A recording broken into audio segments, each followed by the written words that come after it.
আচ্ছা, আমরা যে জায়গায় এসেছি সেই জায়গার নাম কি? Panchagarh Kamalapur railway station. তাই এখান থেকে কি শেষ নাকি? হ্যাঁ, এখানেই শেষ। ও, ওদিকে তো ওদিকে যায় ট্রেন, ঢাকার দিকে। তাই তা তোমরা কি উদ্দেশ্যে ঘুরতে এসেছিলে এখানে? এমনি ঈদ উপলক্ষে ঘুরতেছি।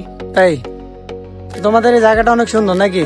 হ্যাঁ তার মানে মেনে নিতে হয় যে পঞ্চগড় জেলা খুবই সুন্দর একটা ঘোরার জায়গা নাকি? হ্যাঁ, আমাদের পঞ্চগড় জেলায় তো আরো অনেকগুলা ঘোরা স্পট আছে, ও, অনেক সুন্দর সুন্দর প্লেস আছে।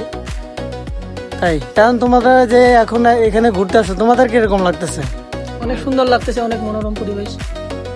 মানে মনের ভিতরে কোনো দুঃখ নাই? না। তাই যাক, ওরা ক্যামেরার সামনে কথা বলতে কিরকম যেন নার্ভাস হইতেছে, সমস্যা নাই। আর এখন ওই যে একটা ট্রেনের মাথা ওইটা, আর এই ট্রেনটা বর্তমানে এখন যে ট্রেনটা আছে এখানে এটা হচ্ছে ঢাকা যাবে। আর ওই পিছনে একটা হলুদ যে ট্রেন দেখা যাচ্ছে সেটা ওই ট্রেনের বগি। এই যে এই ট্রেনের বগি। অবশ্যই ভালো লাগলে লাইক শেয়ার করে পাশে থাকবেন। ধন্যবাদ।